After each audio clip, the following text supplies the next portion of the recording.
دانشگاه دولتی آموزگاری تاجیکستان به نام صدرالدین عینی با بیش از 115 مؤسسه علمی و تعلیمی زیاد از 20 دولت خارجی دور و نزدیک شرطنامه‌های همکاری به امضا رسانیده است.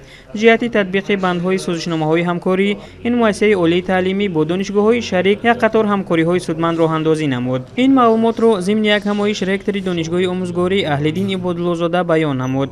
گفته شد که دوام سال روان در این مؤسسه عالی تعلیمی تبادل دانشجویان آموزگاران، برگزار نمودن کورس‌های تکمیل اختصاص برای آموزگاران و تشکیل نمودن سفرهای خارجی جهت اشتراک در چرابینی‌های علمی به راه مانده شدند. همین گونه در سمت تبادل تحصیل دانشجویان و ماگسترانتان از دانشگاه 28 نفر دانشجو به خارج کشور از جمله دانشگاه‌های جمهوری‌های بلاروس، ازبکستان، کره و جمهوری مردمی چین برای ادامه تحصیل فرستاده شدند. گفته شد که تکمیل اختصاصی آموزگاران دانشگاه در خارج کشور یکی از سمت‌های مهم برای صقل دادن مهارت، ملکه و رشد همکاری‌های دوجانبه، مستحکم نمودن دوستی روابط در ساحه معارف بوده.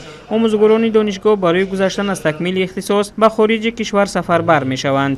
باعث ذکر است که سال‌های اخیر شرایط تعلیم و تربیت در دانشگاه آموزگاری بهتر گردیده، مقام مؤسسه تعلیمی در عرصه بین‌المللی نیز بالا رفته است. دانشگاه دولتی آموزگاری تاجیکستان به نام صدرالدین عینی در رده‌بندی مؤسسه‌های عالی کسبی جمهوری تاجیکستان در رویخط وزارت معارف جمهوری مردمی چین جای اول را صاحب گردیده است. همچنین دانشگاه در رده‌بندی مؤسسه‌های عالی شروع صفت و ارزیابی تحصیلات عالی میان 55 مؤسسه عالی جهان با گرفتن 8136 خل جای هشتم را سزاوار گردیده. با این ترتیب در جمهوری تاجیکستان موقع اول را صاحب شد.